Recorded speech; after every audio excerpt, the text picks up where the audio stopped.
வணக்கம். இன்னைக்கு நம்ம பார்க்க போற டாபிக் பெயின். வலி அப்படிங்கிறது ஒரு சாதாரண விஷயம் தானே, கொஞ்சம் டைம் கொடுத்தா அதுவே சரியா போயிடும் அப்படிங்கிறது தான் இன்னைக்கும் நிறைய பேர் நினைச்சிட்டு இருக்காங்க. ஆனா ஒரு சிலருக்கோ இந்த வலிகள் குணமடையாம தொடர்ந்து அவங்க வாழ்க்கையில நீடிச்சுட்டே இருக்கு அப்படிங்கறது கேள்விப்பட்டிருக்கீங்களா? எடுத்துக்காட்டாக ஒரு சிலர் கொஞ்ச நேரம் உட்கார்ந்திருந்தாலே தன்னை போல பேக் பெயின் ஸ்டார்ட் ஆயிடும். கம்ப்யூட்டர் ஒர்க் பண்றவங்களுக்கு நெக் பெயின் அடிக்கடி வந்துட்டே இருக்கும். கொஞ்ச தூரம் நின்னாலோ நடந்தாலோ சிலருக்கு மூட்டு வலிகளும் முழங்கால் வலிகளும் தன்னை போல ஆரம்பிக்கும். இதை தான் நம்ம கிரானிக் பெயின் அப்படின்னு சொல்றோம்.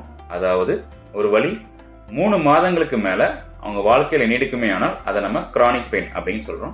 வணக்கம், என் பேர் doctor Hemanand Krishnamoorthy, Anand pain management centre, Tiruppur.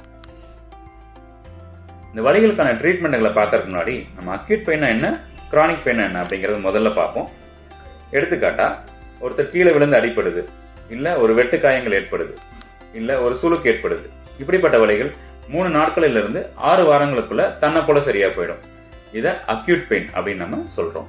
ஆனா ஒரு சிலருக்கோ இப்படி ஆனதுக்கு அப்புறம் வலிகள் 3 மாதங்கள், 6 மாதங்கள், 12 மாதங்கள் ஆனாலும் சரியாகாமையே இருக்கும். அவங்க வாழ்க்கையில தொடர்ந்து நீடிச்சுக்கிட்டே இருக்கும். இதுதான் நம்ம கிரானிக் பெயின் அப்படின்னு சொல்றோம். ஸோ இந்த வலிகளுக்கு ஒரு மேஜரான அறுவை சிகிச்சையோ இல்ல ஒரு நாள்பட்ட மருந்துகள் தான் எடுக்கணும் அப்படின்னு கேட்டீங்கன்னா கட்டாயம் கிடையாது. இன்னைக்கு இருக்கக்கூடிய மாடர்ன் மெடிசன்ல அட்வான்ஸ்டு ட்ரீட்மெண்ட் ஆப்ஷன்ஸ் நிறைய உண்டு. எடுத்துக்காட்டாக இந்த இன்டர்வென்ஷனல் பெயின் ட்ரீட்மெண்ட்ஸ், இதுல நம்ம என்ன பண்றோம் அப்படின்னா ஒரு வலிக்கான காரணத்தை மிக துல்லியமா ஆராய்ஞ்சு அதை கண்டறிஞ்சு அதை நோக்கி மருந்துகளும் இல்ல இன்ஜெக்ஷன்ஸும் கொடுக்கும்போது படிப்படியாக அந்த வலிகள் குறைய ஆரம்பிக்கும். அவங்க வாழ்க்கை பேக் டு நார்மல் லைஃப் ஆகுங்க. ஸோ உங்க வலிகளுக்கு தீர்வே இல்லைன்னு நினைச்சீங்கன்னா கட்டாயம் கிடையாது, கண்டிப்பா தீர்வு உண்டு.